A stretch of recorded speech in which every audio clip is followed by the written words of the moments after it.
Esther. Esther 1. Now in the days of the Ahasuerus who reigned from India to Ethiopia over 127 provinces. In those days, when King Ahasuerus sat on his royal throne in Susa, the capital, in the 3rd year of his reign he gave a feast for all his officials and servants. The army of Persia and Media and the nobles and governors of the provinces were before him, while he showed the riches of his royal glory and the splendor and pomp of his greatness for many days, 180 days. And when these days were completed, the king gave for all the people present in Susa, the citadel, both great and small, a feast lasting for 7 days in the court of the garden of the king's palace. There were white cotton curtains and violet hangings fastened with cords of fine linen and purple to silver rods in marble pillars, and also couches of gold and silver on a mosaic pavement of porphyry, marble, mother of pearl, and precious stones. Drinks were served in golden vessels of different kinds, and the royal wine was lavished according to the bounty of the king. And drinking was according to this edict. There is no compulsion, for the king had given orders to all the staff of his palace to do as each man desired. Queen Vashti also gave a feast for the women in the palace that belonged to King Ahasuerus. On the 7th day, when the heart of the king was merry with wine, he commanded Mehuman, Biztha, Harbona, Bigtha, and Abagtha, Zethar, and Carcass, the 7 eunuchs who served in the presence of King Ahasuerus, to bring Queen Vashti before the king with her royal crown, in order to show the peoples and the princes her beauty, for she was lovely to look at. But Queen Vashti refused to come at the king's command delivered by the eunuchs. At this, the king became enraged, and his anger burned within him. Then the king said to the wise men who knew the times, for this was the king's procedure toward all who were versed in law and judgment, the men next to him being Karshena, Shethar, Admatha, Tarshish, Meres, Marsena, and Memucan, the 7 princes of Persia and Media who saw the king's face and sat first in the kingdom. According to the law, what is to be done to Queen Vashti? Because she has not performed the command of King Ahasuerus, delivered by the eunuchs. Then Memucan said in the presence of the king and the officials, Not only against the king has Queen Vashti done wrong, but also against all the officials and all the peoples who are in all the provinces of King Ahasuerus. For the queen's behavior will be made known to all women, causing them to look at their husbands with contempt, since they will say, King Ahasuerus commanded Queen Vashti to be brought before him, and she did not come. This very day the noble women of Persia and Media, who have heard of the queen's behavior, will say the same to all the king's officials, and there will be contempt and wrath in plenty. If it please the king, let a royal order go out from him, and let it be written among the laws of the Persians and the Medes, so that it may not be repealed, that Vashti is never again to come before King Ahasuerus. And let the king give her royal position to another who is better than she. So when the decree made by the king is proclaimed throughout all his kingdom, for it is vast, all women will give honor to their husbands, high and low alike. This advice pleased the king and the princes, and the king did as Memucan proposed. He sent letters to all the royal provinces, to every province in its own script, and to every people in its own language, that every man be master in his own household, and speak according to the language of his people. Esther 2. After these things, when the anger of King Ahasuerus had abated, he remembered Vashti and what she had done and what had been decreed against her.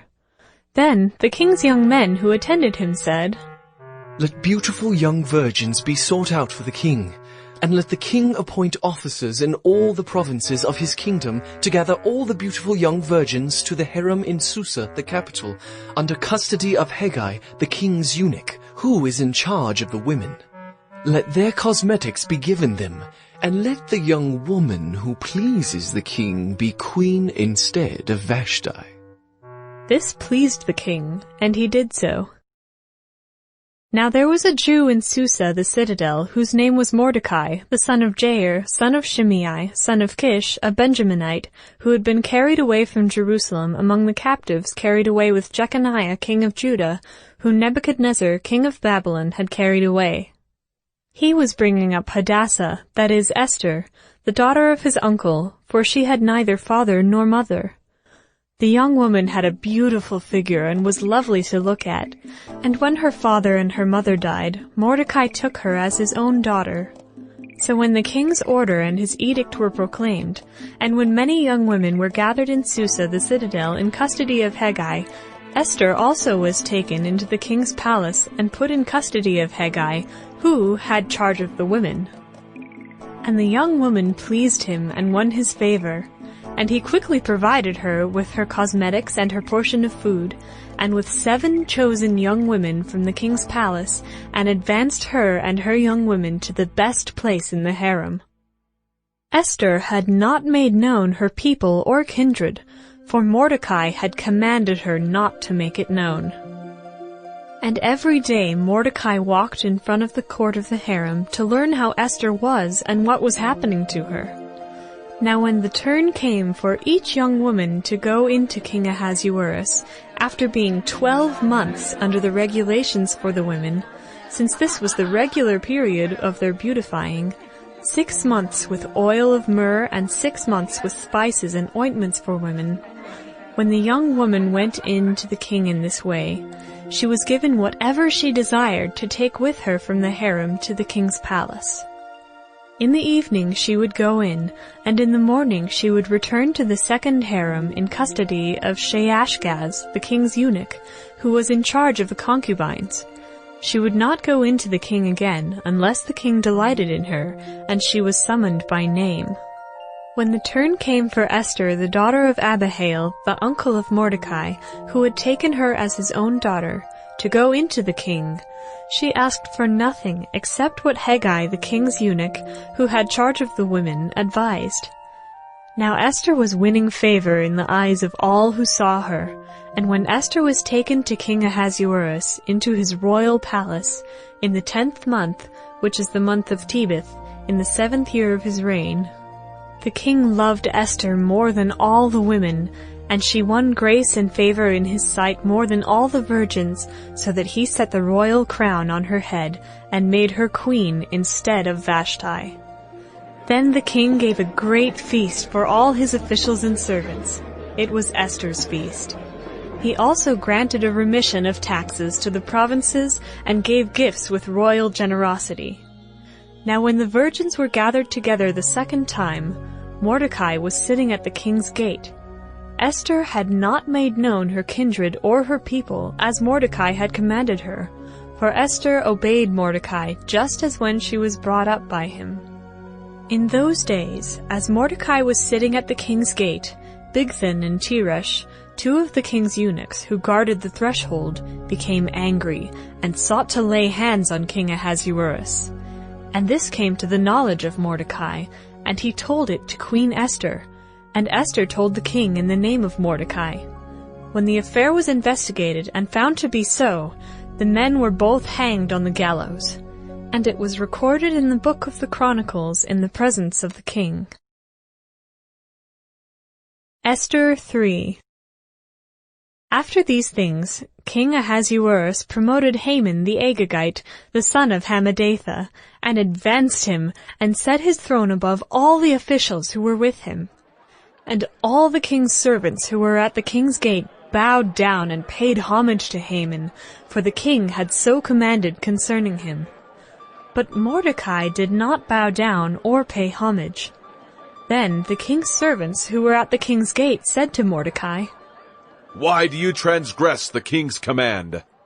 And when they spoke to him day after day, and he would not listen to them, they told Haman, in order to see whether Mordecai's words would stand, for he had told them that he was a Jew. And when Haman saw that Mordecai did not bow down or pay homage to him, Haman was filled with fury. But he disdained to lay hands on Mordecai alone. So, as they had made known to him the people of Mordecai, Haman sought to destroy all the Jews, the people of Mordecai, throughout the whole kingdom of Ahasuerus. In the 1st month, which is the month of Nisan, in the 12th year of King Ahasuerus, they cast pure, that is, they cast lots before Haman day after day.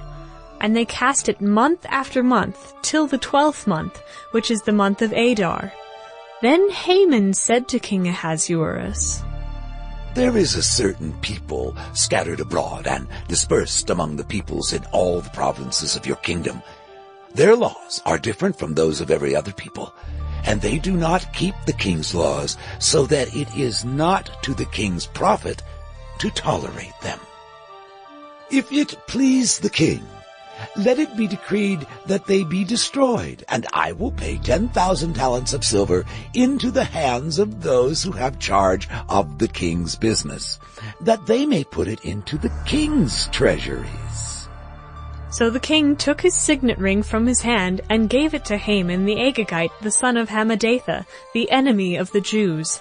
And the king said to Haman, The money is given to you, the people also, to do with them as it seems good to you.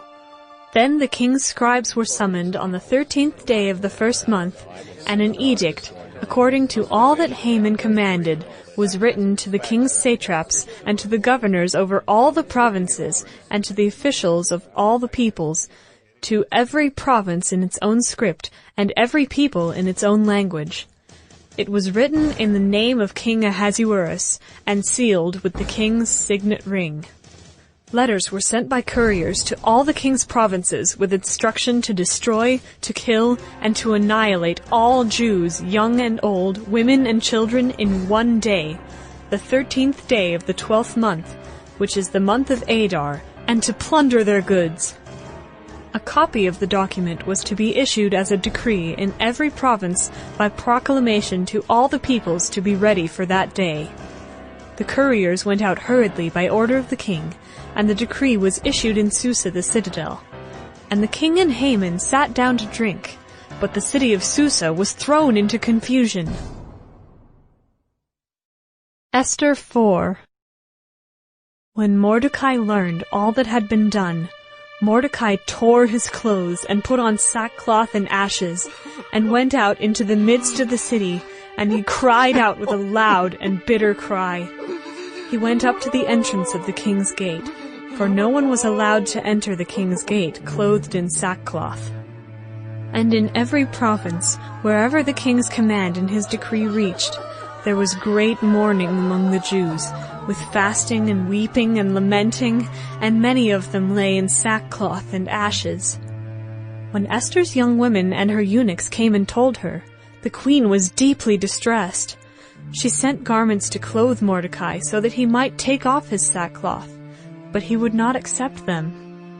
Then Esther called for Hathach, one of the king's eunuchs, who had been appointed to attend her, and ordered him to go to Mordecai to learn what this was and why it was. Hathach went out to Mordecai in the open square of the city in front of the king's gate, and Mordecai told him all that had happened to him, and the exact sum of money that Haman had promised to pay into the king's treasuries for the destruction of the Jews. Mordecai also gave him a copy of the written decree issued in Susa for their destruction, that he might show it to Esther and explain it to her and command her to go to the king to beg his favor and plead with him on behalf of her people. And Hathach went and told Esther what Mordecai had said. Then Esther spoke to Hathach and commanded him to go to Mordecai and say, All the king's servants and the people of the king's provinces know that if any man or woman goes to the king inside the inner court without being called, there is but one law, to be put to death except the one to whom the king holds out the golden scepter so that he may live. But as for me, I have not been called to come into the king these 30 days. And they told Mordecai what Esther had said, Then Mordecai told them to reply to Esther. Do not think to yourself that in the king's palace you will escape any more than all the other Jews. For if you keep silent at this time, relief and deliverance will rise for the Jews from another place, but you and your father's house will perish. And who knows whether you have not come to the kingdom for such a time as this?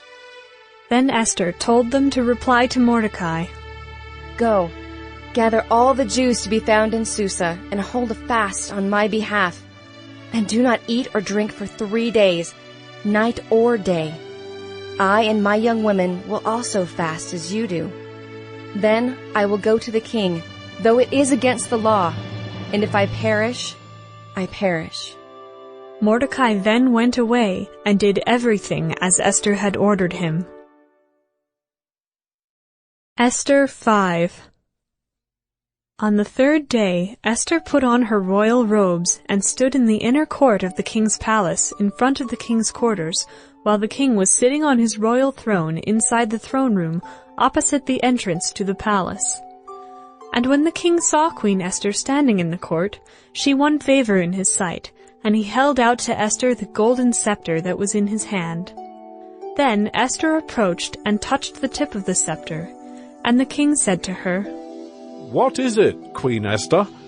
What is your request? It shall be given you, even to the half of my kingdom.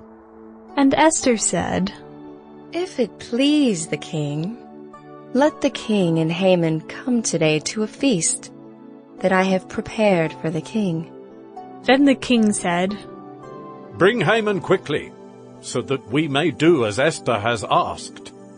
So the king and Haman came to the feast that Esther had prepared. And as they were drinking wine after the feast, the king said to Esther, What is your wish? It shall be granted you. And what is your request? Even to the half of my kingdom it shall be fulfilled. Then Esther answered, My wish and my request is, if I have found favor in the sight of the king, and if it please the king to grant my wish and fulfill my request, let the king and Haman come to the feast that I will prepare for them, and tomorrow I will do as the king has said. And Haman went out that day joyful and glad of heart. But when Haman saw Mordecai in the king's gate, that he neither rose nor trembled before him, he was filled with wrath against Mordecai.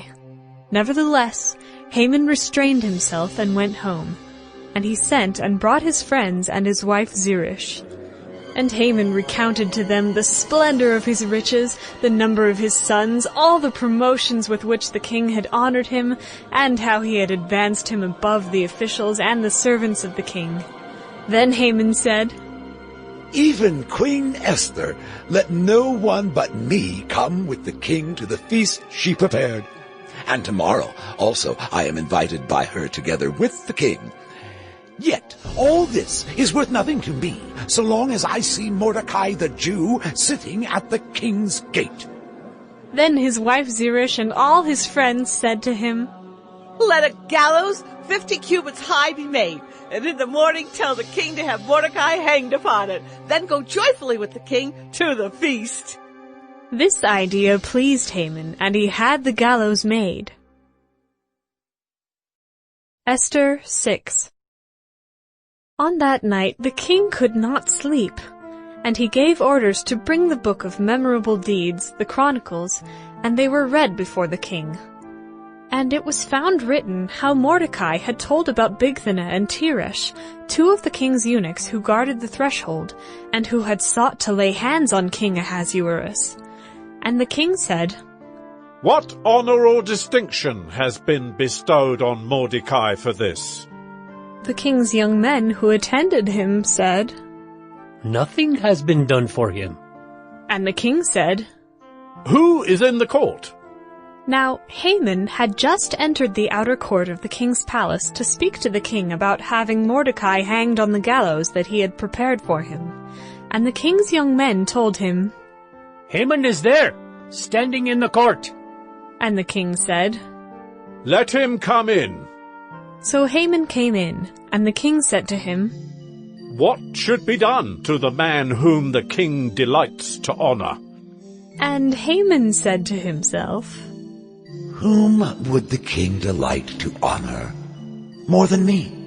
And Haman said to the king, For the man whom the king delights to honor, let royal robes be brought, which the king has worn, and the horse that the king has ridden, and on whose head a royal crown is set. And let the robes and the horse be handed over to one of the king's most noble officials. Let them dress the man whom the king delights to honor, and let them lead him on the horse through the square of the city, proclaiming before him, Thus shall it be done to the man whom the king delights to honor. Then the king said to Haman, Hurry, take the robes and the horse, as you have said, and do so to Mordecai the Jew, who sits at the king's gate. Leave out nothing that you have mentioned. So Haman took the robes and the horse, and he dressed Mordecai and led him through the square of the city, proclaiming before him, Thus shall it be done to the man whom the king delights to honor. Then Mordecai returned to the king's gate. But Haman hurried to his house, mourning and with his head covered. And Haman told his wife Zeresh and all his friends everything that had happened to him. Then his wise men and his wife Zeresh said to him, If Mordecai, before whom you have begun to fall, is of the Jewish people, you will not overcome him, but will surely fall before him.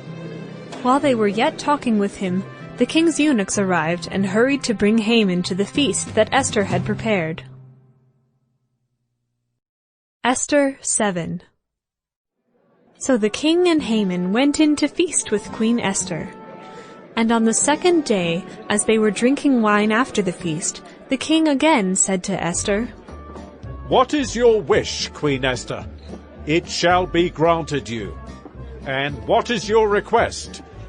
Even to the half of my kingdom it shall be fulfilled.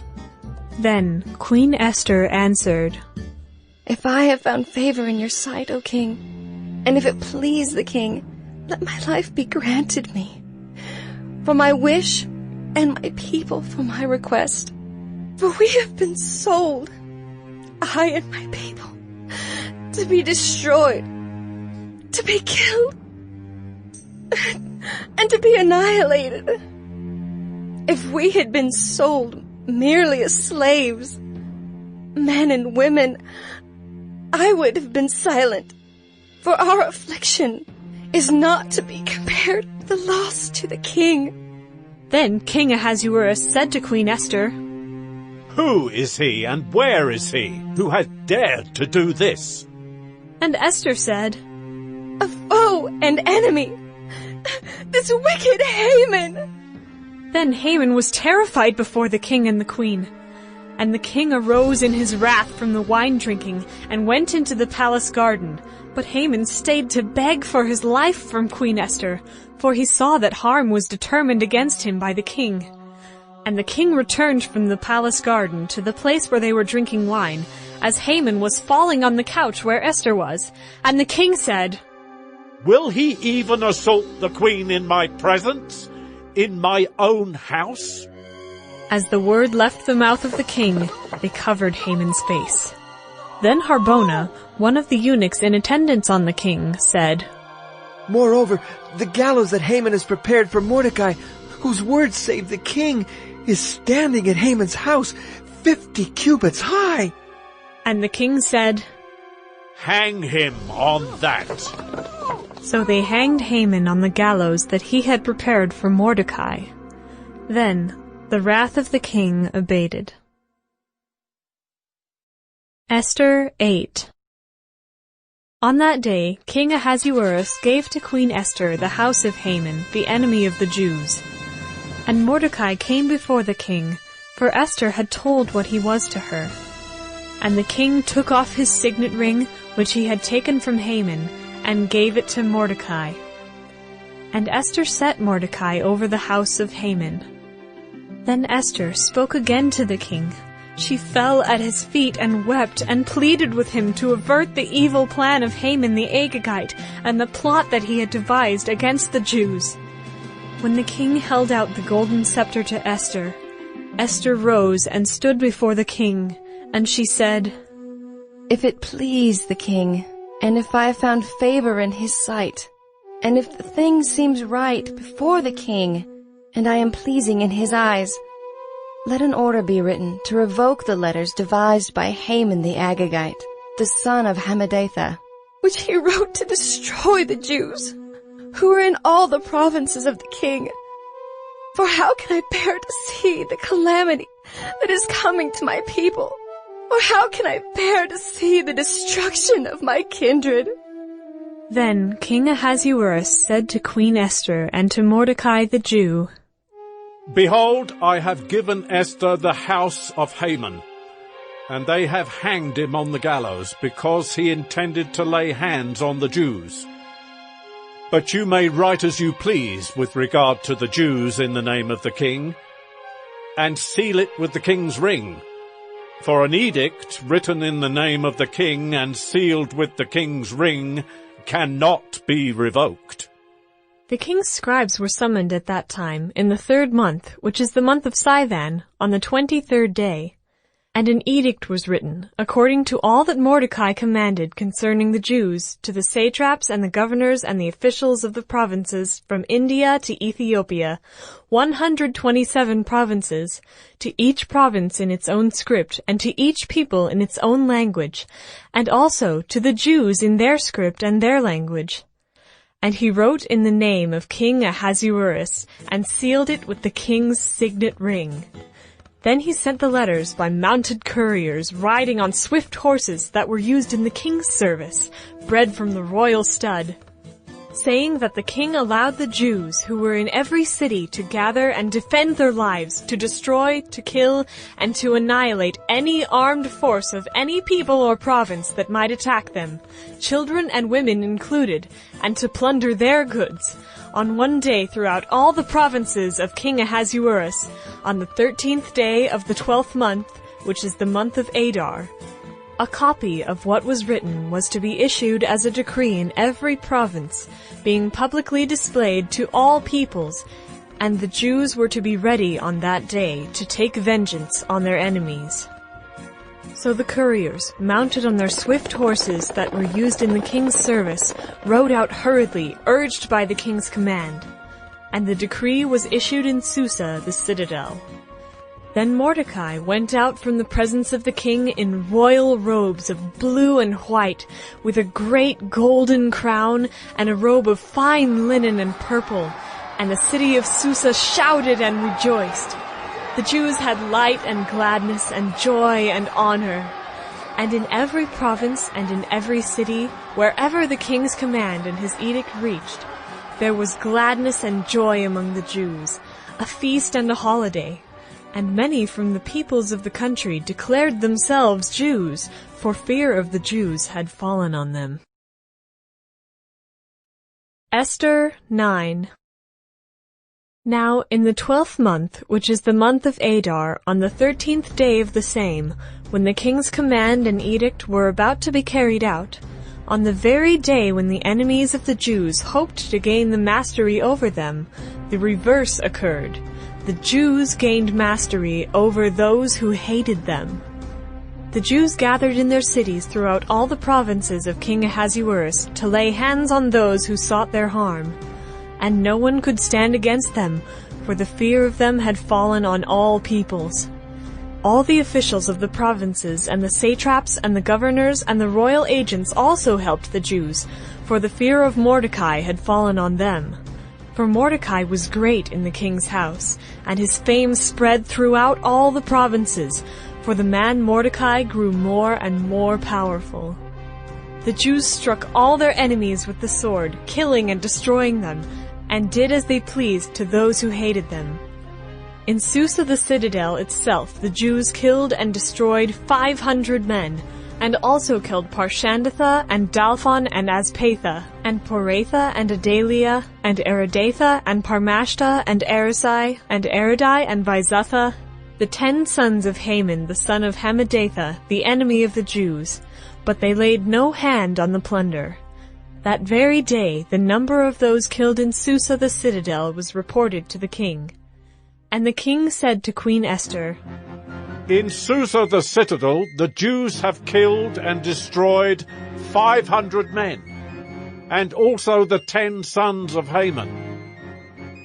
What then have they done in the rest of the king's provinces?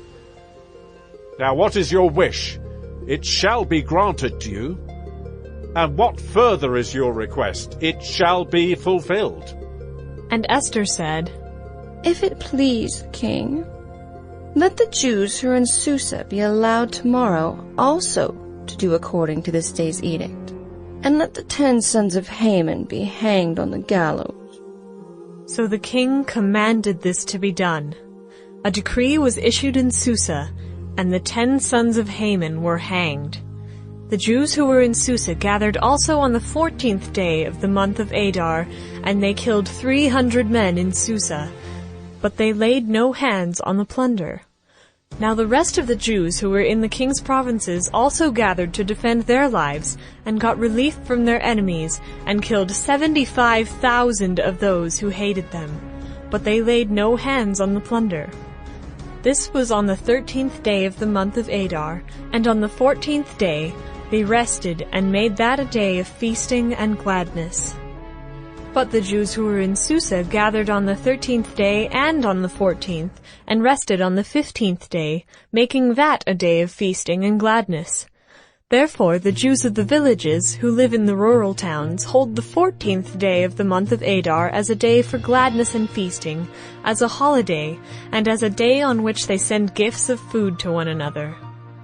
And Mordecai recorded these things, and sent letters to all the Jews who were in all the provinces of King Ahasuerus, both near and far, obliging them to keep the 14th day of the month Adar, and also the 15th day of the same, year by year, as the days on which the Jews got relief from their enemies, and as the month that had been turned for them from sorrow into gladness, and from mourning into a holiday, that they should make them days of feasting and gladness, days for sending gifts of food to one another, and gifts to the poor.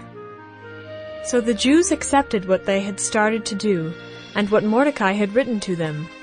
For Haman the Agagite, the son of Hammedatha, the enemy of all the Jews, had plotted against the Jews to destroy them, and had cast pure, that is, cast lots, to crush and to destroy them. But when it came before the king, he gave orders in writing that his evil plan that he had devised against the Jews should return on his own head, and that he and his sons should be hanged on the gallows. Therefore they called these days Purim, after the term pure. Therefore, because of all that was written in this letter, and of what they had faced in this matter, and of what had happened to them, the Jews firmly obligated themselves and their offspring and all who joined them, that without fail they would keep these 2 days according to what was written, and at the time appointed every year. That these days should be remembered and kept throughout every generation in every clan, province, and city, and that these days of Purim should never fall into disuse among the Jews, nor should the commemoration of these days cease among their descendants. Then Queen Esther, the daughter of Abihail, and Mordecai the Jew gave full written authority confirming this second letter about Purim. Letters were sent to all the Jews, to the 127 provinces of the kingdom of Ahasuerus, in words of peace and truth, that these days of Purim should be observed at their appointed seasons, as Mordecai the Jew and Queen Esther obligated them, and as they had obligated themselves and their offspring, with regard to their fasts and their lamenting. The command of Queen Esther confirmed these practices of Purim, and it was recorded in writing. Esther 10. King Ahasuerus imposed tax on the land and on the coastlands of the sea.